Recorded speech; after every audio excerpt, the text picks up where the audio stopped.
C বিচের আশেপাশের যে হোটেলগুলা এইগুলার হচ্ছে দাম সবসময় একটু বেশি থাকবে, এটাই স্বাভাবিক। বিচের দিকে যেতেই হচ্ছে এরকম হচ্ছে একটা মনে করেন জঙ্গল, এই যে এই পথে আমাকে হচ্ছে ওই বিচের দিকে যেতে হবে। বালির মধ্যে খালি পায়ে হাঁটতে এত বেশি ভালো লাগতেছে। তো গাইস লুক এট দিস কোটি টাকার ভিউ, সমুদ্রের গর্জন। গাইস আমার আশেপাশে কেউ নাই, সমুদ্রের মধ্যে শুধু আমি একা। খুব ভালো সাঁতার জানি না, আমার পেছনে যে সাদাগুলো এখন আছে একদম নৌকার মধ্যে। এমন একটা দ্বীপে আছি, একদম নির্জন একটা দ্বীপ। এই দ্বীপের আশেপাশে কোনো মানুষজন নাই। আপনার একটা সমুদ্র সৈকতকে সাগরকন্যা নামে পরিচিত। আপনারা সূর্যোদয় এবং সূর্যাস্ত দুইটা একসঙ্গে উপভোগ করতে পারেন। হচ্ছে কোনো বিপদ হইলে একটা চিৎকার দিলে যেন কেউ আমাকে। আসসালামু আলাইকুম, ইটস মি অ্যাবাউট এমএস অন্তর with again new blog video. Guys আমি চলে আসছি কুয়াকাটা, আর আমার পেছনে হচ্ছে আমার হোটেল নিউ সি প্যালেস। হোটেলের ভিডিওটা আমি পরে দিব। এখন আমি যাচ্ছি হচ্ছে সি বিচে। কাহিনী হচ্ছে সি বিচের আশেপাশের যে হোটেলগুলা এইগুলার হচ্ছে দাম সবসময় একটু বেশি থাকবে, এটাই স্বাভাবিক। তাই আমি একটু সামনের দিকে হেঁটে কুয়াকাটা 0 পয়েন্ট থেকে হচ্ছে সামনে 5-6 মিনিট হাঁটেন, তাহলেই হচ্ছে অনেকগুলা আপনারা হোটেল পাবেন। এইদিকে আসলে দেখবেন ওই দিকের থেকে মিনিমাম প্রত্যেকটা রুমে 200-300 টাকা ভাড়া আপনার কাছে কম চাচ্ছে। যেহেতু আমি একা আসছি, বাজেট ট্রাভেলার, তাই টাকা সেভ করার বিষয়টা আমার মাথায় ছিল। তার জন্য আমি একটু সামনে হেঁটে এসে চেষ্টা করেছি একটু কম বাজেটের মধ্যে রুম নেওয়ার জন্য। তবে রুমটা ভালো, বাট হচ্ছে টাকাটা কম লেগেছে। এই রুমটাই যদি আমি ওইখানে নিতাম তাহলে হচ্ছে অনেক বেশি টাকা লাগতো। এখন কথা হচ্ছে এই যে আমার যে হোটেল থেকে হচ্ছে বিচের দিকে যাচ্ছি, নতুন একটা জায়গায় আসছি। রাস্তাটা হচ্ছে একদম গ্রামের, যেটা বলেন রাস্তা না, মেনলি এটা কোনো রাস্তা না, এটা হচ্ছে বাড়ির উঠান বলা চলে, বা হচ্ছে জঙ্গলের মাঝখান দিয়ে বলা চলে, এরকম একটা বিষয়। তো হোয়াট এভার, যেটাই হোক, রাস্তাটা আমার কাছে নর্মালি অনেক বেশি ভালো লেগেছে। আপনাদের কাছে একটু দেখাই, এই যে এই পথে আমাকে হচ্ছে ওই বিচের দিকে যেতে হবে। যাক, অবশেষে এই জায়গাতে কয়েকজন মানুষের দেখা পেয়েছি, আমার পেছনে আছে তারা।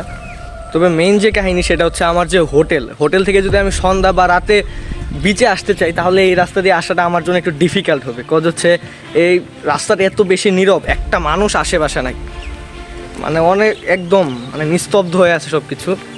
বাট হচ্ছে অনেক মনোরম একটা পরিবেশ। নর্মালি এই রাস্তাটাই আমার কাছে অনেক বেশি ভালো লেগেছে। জাস্ট আপনাদের একবার দেখাই, আমাকে এই যে এই দিক থেকে, এই সামনের দিক থেকে হচ্ছে বিচে নামতে হবে। আর আমি আসছি হচ্ছে আমার ওই যে পেছনে ওই রাস্তা দিয়ে আসছি। আমি রাস্তার নির্মাণ কাজ চলতেছে, আমি ওইখান থেকে আসার পরে একটা রাস্তা পেয়েছি, এই রাস্তাটা হচ্ছে নির্মাণ কাজ চলতেছে। তো একটা যে ইন্টারেস্টিং বিষয় সেটা হচ্ছে আমি লাস্ট কবে খালি পায়ে হাঁটছি আমার ঠিক মনে নাই, বাট আমি আজকে হচ্ছে খালি পায়ে হাঁটতেছি। লুক এট দিস, বালির মধ্যে খালি পায়ে হাঁটতে এত বেশি ভালো লাগতেছে, আমি জাস্ট বলে বুঝাইতে পারবো না। তো আমি চিন্তা করছি আমি আজকে বিচে খালি পায়ে যাব। এইটার আরেকটা রিজন আছে, রিজনটা হচ্ছে যেহেতু আমি শুধু জুতা নিয়ে আসি, আমি কোনো স্লিপার বা কিছু নিয়ে আসি নাই।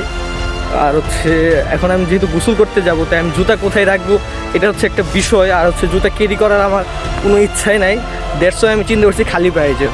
তবে টু বি অনেস্ট, খালি পায়ে বালির রাস্তা মানে মাটির রাস্তায় হাঁটতে অসম্ভব পরিমাণে ভালো লাগতেছে। যেহেতু ঠান্ডা দিন, বালিটা হচ্ছে রোদের তাপটা অনেক বেশি, বালিটা হালকা একটু গরম হয়ে আছে, তাই অনেক বেশি ভালো লাগতেছে। আর খালি পায়ে হাঁটা হচ্ছে স্বাস্থ্যের জন্য অনেক বেশি ভালো। আর আমরা বিচের অলমোস্ট কাছাকাছি চলে আসছি। গাইজ এই মুহূর্তে আমি চলে আসছি একদম বিচের সেই একদম সামনে। আমার সেই মাহেন্দ্রক্ষণ চলে আসছে। আমি হচ্ছে অনেক দিন থেকে ভাবতেছিলাম কুয়াকাটা বিচে আসবো, বাট হচ্ছে কখনো ভাবি নাই যে আমি আজকে আসতে পারবো, বাট এই সময়টাতে আসতে পারবো, এটা আমার কখনো কল্পনাই ছিল না। তো guys look at this view, কোটি টাকার ভিউ।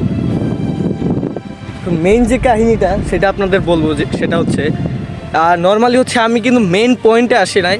মেন পয়েন্ট হচ্ছে ওই যে আমার থেকে ওই যে ঠিক দূরে ওইখানে মেন পয়েন্ট, ওইখানেই সবাই আছে। তো আমি অ্যাকচুয়ালি হচ্ছে একা সমুদ্রটা এনজয় করতে চাচ্ছি। দ্যাটস ওয়াই আমি মেইন পয়েন্ট থেকে সামনের দিকে আরেকটু আগায় আসছি, যাতে বিচের আশেপাশে মানে কেউ না থাকে, মানে কেউ বলতে মানুষজন যেন খুব কম থাকে। দ্যাটস ওয়াই আমি একটু পয়েন্ট থেকে সামনের দিকে এগিয়ে আসি। সমুদ্রের গর্জন গায়ে, সমুদ্রের গর্জন।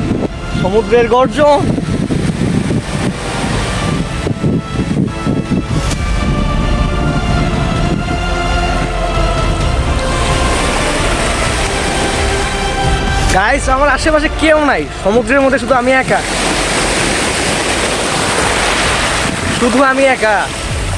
আর আমার থেকে ওই যে ঠিক ওই দূরে ওইখানেই হচ্ছে মেন পয়েন্ট, আর ওইখানেই সবাই গোসল করতেছে, ছবি উঠেছে, যার ইয়ার আনন্দ করতেছে। কিন্তু কথা হচ্ছে আমি যেখানে আসছি এখানে কেউ নাই, শুধু আমি একা আর সমুদ্রের গর্জন। ফিলিংটা বুঝাইতে পারবো না। আমি এখানে একা, শুধু একা। কিন্তু কাহিনী হচ্ছে আমি খুব ভালো সাঁতার জানি না। ঢেউয়ে যদি আমাকে নিয়ে যায় আমি আর ফিরতে পারবো না, আমাকে বাঁচাতেও কেউ পারবে না। আর আশেপাশে মানুষজন এত দূরে, আমি যদি চিৎকার দেই তারা জানতেও পারবে না যে আমি এখানে একটা বিপদে পড়ছি। তো অ্যাকচুয়ালি আমাকে সাবধান থাকতে হবে, যেহেতু আমি একা আছি, তাই নিজের সাবধানতা নিজেকেই বজায় রাখতে হবে। গাইস, এই মুহূর্তে আমি আছি কুয়াকাটা সমুদ্র সৈকতে, আর আমি এমন একটা দ্বীপে আছি, একদম নির্জন একটা দ্বীপ। এই দ্বীপের আশেপাশে কোনো মানুষজন নাই, আপনারা দেখতেই পাচ্ছেন। আর এই কুয়াকাটা সমুদ্র সৈকতকে সাগরকন্যা নামে পরিচিত। আর এই বাংলাদেশের একমাত্র এইটা সি বিচ, যেখানে আপনারা সূর্যোদয় এবং সূর্যাস্ত দুইটা একসঙ্গে উপভোগ করতে পারবেন। গাইস, আমি এখন এমন একটা জায়গায় আছি যে জায়গার আশেপাশে কোনো মানুষজন দেখা যাচ্ছে না। মানুষজন আছে কিন্তু বাট হচ্ছে তারা হচ্ছে মেইন যে পয়েন্টটাতে সেইখানে। বাট আমি যেখানে আছি এখানে শুধু আমি একাই আছি। বাট আমি আপনাদের এখানে এমন কিছু জিনিস দেখাবো যে জিনিসগুলো আমি ওইখানে হয়তো পাইতাম না। এই যে দেখুন, আমার পেছনে যে সাদা সাদাগুলো হয়ে আছে এগুলো হচ্ছে শামুক, ঠিক আছে? এই যে শামুক, মানে এখানে অগণিত অসংখ্য শামুক পড়ে আছে এইদিকে, ঠিক আছে? আর হচ্ছে আমি এখন আরেকটা যে বিষয়ে, মানে একটা মেইন যে আমার ভালো লাগার একটা বিষয় আপনাদের দেখাবো, সেটা হচ্ছে এইখানে একটা নৌকা নোঙ্গর করা আছে, ঠিক আছে? আর হচ্ছে নৌকা আমার অনেক বেশি ভালো লাগে। আর আমি এই নোঙ্গর করা নৌকার মধ্যে একাই বসে থাকার চেষ্টা করবো। বাট হচ্ছে এখানে যে পরিমাণ ঢেউ, তাতে আমার মনে হচ্ছে এই নৌকাটা সহ আমাকে নিয়ে যেতে পারে যে কোনো সময়। লুক এট দিস গাইস, আমি এখন আছি একদম নৌকার মধ্যে।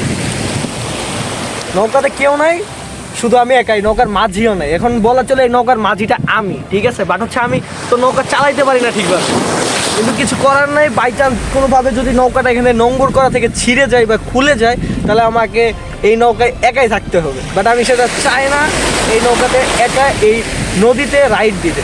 কিছুক্ষণ পরই সমুদ্র হুঙ্কার দিয়ে উঠছে, সমুদ্র জানান দিচ্ছে তার শক্তিমত্তা। এক একটা গর্জন মনে হচ্ছে হাতির গর্জনের থেকেও বেশি। এই গর্জনের সাউন্ড শুনলেই বোঝা যায় অ্যাকচুয়ালি সমুদ্রের শক্তিমত্তা ঠিক কতটুকু। যেহেতু আমি সাঁতার জানি না, কিন্তু বিচে আসছি, তাহলে গোসল না করলে জিনিসটা কেমন দেখায়, তাই আমি হচ্ছে একটু যেখানে মানুষজন বেশি, মানে মেইন যে পয়েন্ট, সেই পয়েন্টটাতে আসছি। পয়েন্টটাতে এসে হচ্ছে একটু ভিজার জন্য বিচে নেমে গেছি, যাতে হচ্ছে কোনো বিপদ হইলে একটা চিৎকার দিলে যেন কেউ আমাকে বাঁচাইতে আসে। দ্যাটস ওয়াই হচ্ছে আমি একটু মানুষজন যেখানে, ঠিক সেখানে এই মুহূর্তে আসছি।